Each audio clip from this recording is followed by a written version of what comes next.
Today I'm going to be talking about Jake Paul versus Mike Tyson. Yes, like every other content creator out there in the world, I immediately returned to my goon cave as soon as the fight was over to make content about it. But I'm just going to go over some stuff first, like just some stuff like the pre-fight, like the press conference and all that. And then I'm going to go into the fight, some rumors or some theories and such, and we'll probably end it off there. If you don't know, I am very big into MMA. It's one of my favorite sports. And boxing is not my biggest thing. I'm a very casual boxing watcher. Like, I only really know Bivol and Canelo and maybe some other people in there. But, like, overall, maybe, like, of course, I know Mike Tyson. I know, like, the name Lennox Lewis, Peter McNeely. But, like, overall, boxing is not my biggest thing. But I can definitely put some of my knowledge from MMA into any sport or combat sport, and I'll be talking about that later. But to start, let's talk about the press conference. Everyone seemed very confident. Mike Tyson he just seemed like a withered down version of a very angry, very hostile, or very like fight ready version of himself. But of course, he's older, so it'll probably feel like that, of course. But that's just the vibes I got off from it. They both seemed very confident.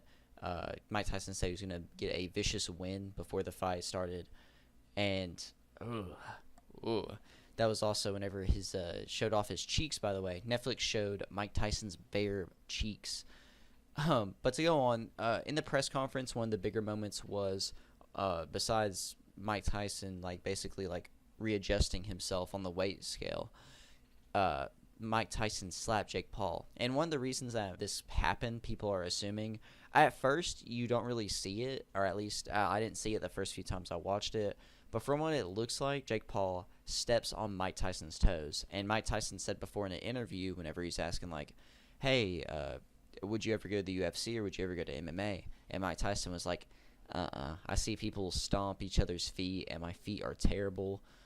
I would tap out immediately if someone stomps on my feet. That was word for word. I'm not going to be using much media here because it's all owned by Netflix, or Netflix was basically over it all. And I feel like I'd just get immediately, like, the video get took down immediately afterwards. So I'm not going to really risk it. I'm just going to go off and just talk about it. And people were getting more confident in Mike Tyson after the slap because I don't know how else to explain it besides it was more of a slap with the arm besides a slap with, like, the hand or, you know what I mean? So most of the effort and energy was in the arm than it was the hand. And it moved Jake Paul's head a bit. So people were a bit more confident in Mike Tyson after that.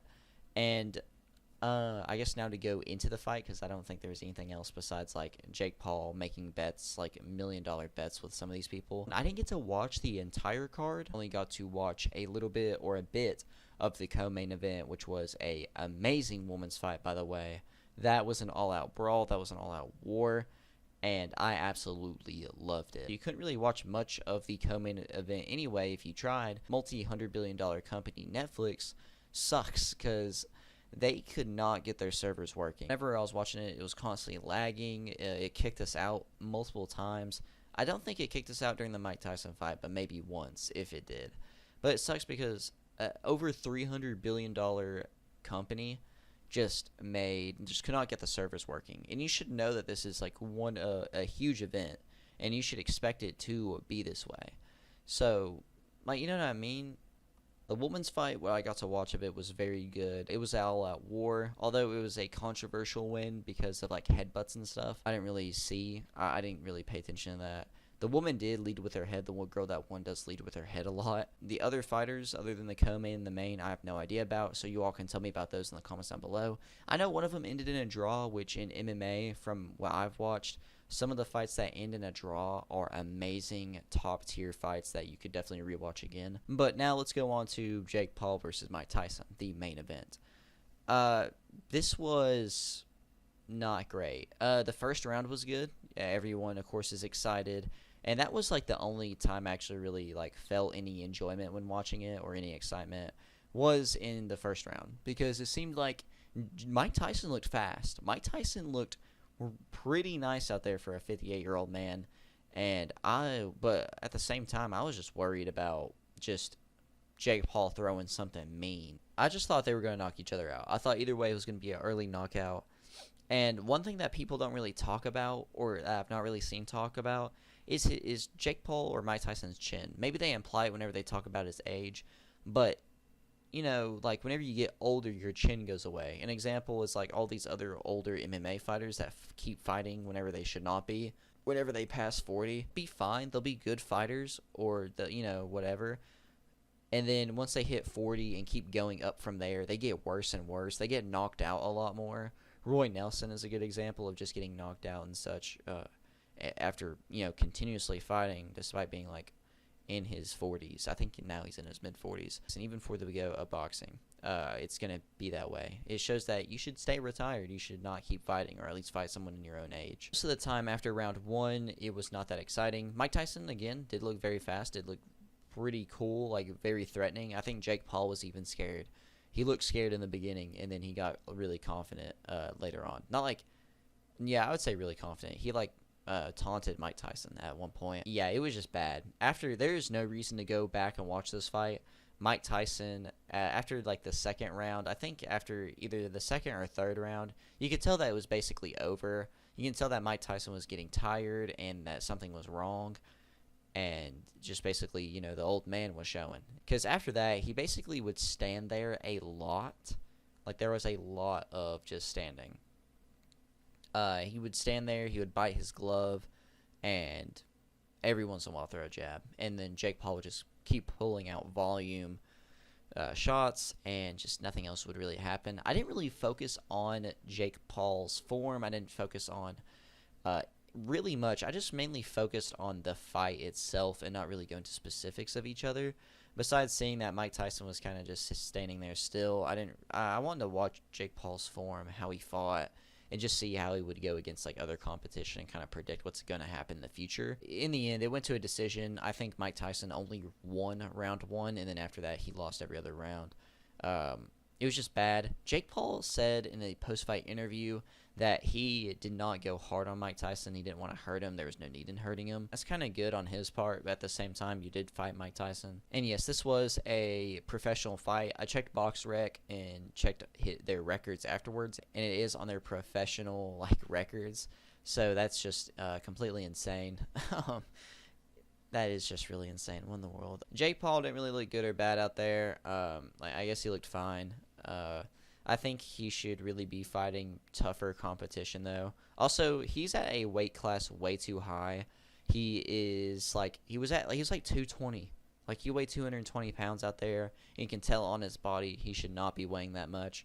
And he wants to fight Canelo, and has called out Canelo multiple times, a super middleweight, which is like multiple weight classes down. Jake Paul should actually go back down into super middleweight and actually fight there. And Jake Paul and KSI just need to fight each other. They're being weirdly stubborn.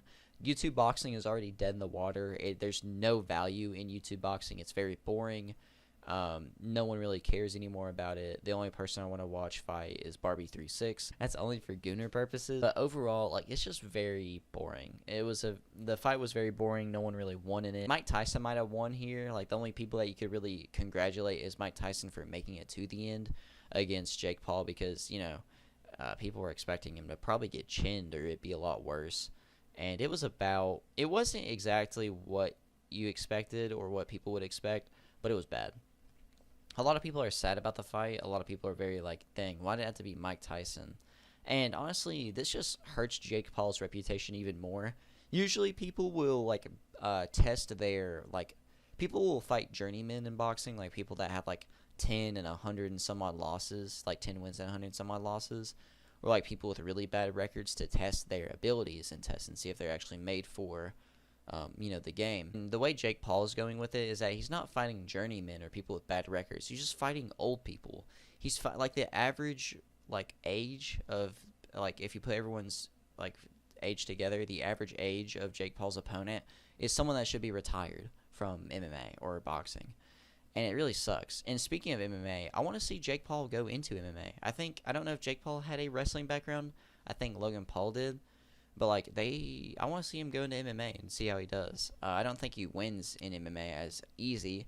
I think he's going to have a lot harder competition there. Because, don't get me wrong, the PFL has no competition, but still, it will be a lot harder for Jake Paul to actually win fights in MMA than it would be boxing. Actually does need to fight someone in the top 100 in super middleweight or something, or probably top 50, just some up-and-comer, like an upper-comer or two, like people with good records and actually are pretty scary, and then fight someone like Bivol, not exactly Bivol, but like Canelo, like he keeps calling out. And speaking of, Artur Beterbiev, the guy that just beat, or quote, beat Bivol, and is actually now an undisputed champion for light heavyweight, is actually calling out Jake Paul and said, what can you do in the ring against the current undisputed champion? Just know that I'm always open to any suggestions. So he's actually getting call outs from actual competition, and I think if Jake Paul really trained hard, might have a chance. But it was Artur Beterbiev. He is 21-0 with 20 knockouts. It's very interesting to know that he has like a title shot opportunity at light heavyweight. But really, though, KSI versus Jake Paul needs to happen early next year. I'm very tired of the stalling and everything. Jake Paul could literally go and fight light heavyweight in not even a month. Like, if he just could drop that weight pretty quickly, he could literally go fight in like a month or less. So it's just really sucky and really annoying. YouTube boxing is already dead, and they just need to go ahead and do the fight, Jake Paul versus KSI. I hate that they're both stalling. Jake Paul does not need to be at 220 or 200, and really just like actually fight some competition. I don't think really KSI is that big of competition, but people want to see who the best YouTube boxer is, and we know that both of those guys are on the pedestal. Everyone else in YouTube boxing either has no hype or they're on a losing skid, like Salt Poppy, who like got on Ozempic, started losing weight, and then somehow started doing worse, and also got eye surgery, and then still did not win. But no one really won in Jake Paul versus Mike Tyson. People were expecting it to be a scripted fight, and that's not the case. This was actually the perfect example of a fight that was not scripted, and it was a very great case. It did look scripted at times, though, because it was bad. Like, after Jake Paul got slapped by Mike Tyson, he had this weird speech that made it seem staged, and I think there was other factors as well. Like in the promotion, Chael Sonnen talked about it on a video. Boxing and fight are legal terms in sports, and you have to use those, and you have to use those correctly whenever you're actually promoting a legit fight. He called it out that it was not on the poster, and he was correct. The promotional poster and a lot of the videos and stuff, nowhere did it say boxing or fight. But then after I did some research, and it does look like they did use the word fight in some promotional tweets the day of or something like that. So, and it is on their professional boxing records, so it was an actual fight, sadly. Logan Paul is so annoying. He's just like a really bad like salesman. He has like the mentality. He said this publicly before on Twitter that he is a dude that really focuses on just selling his product and just promoting it, like Prime and all that. And there was after the fight, there was like they were in the ring and everything, and there was talks of like, oh, what if Logan Paul versus Mike Tyson were to happen next?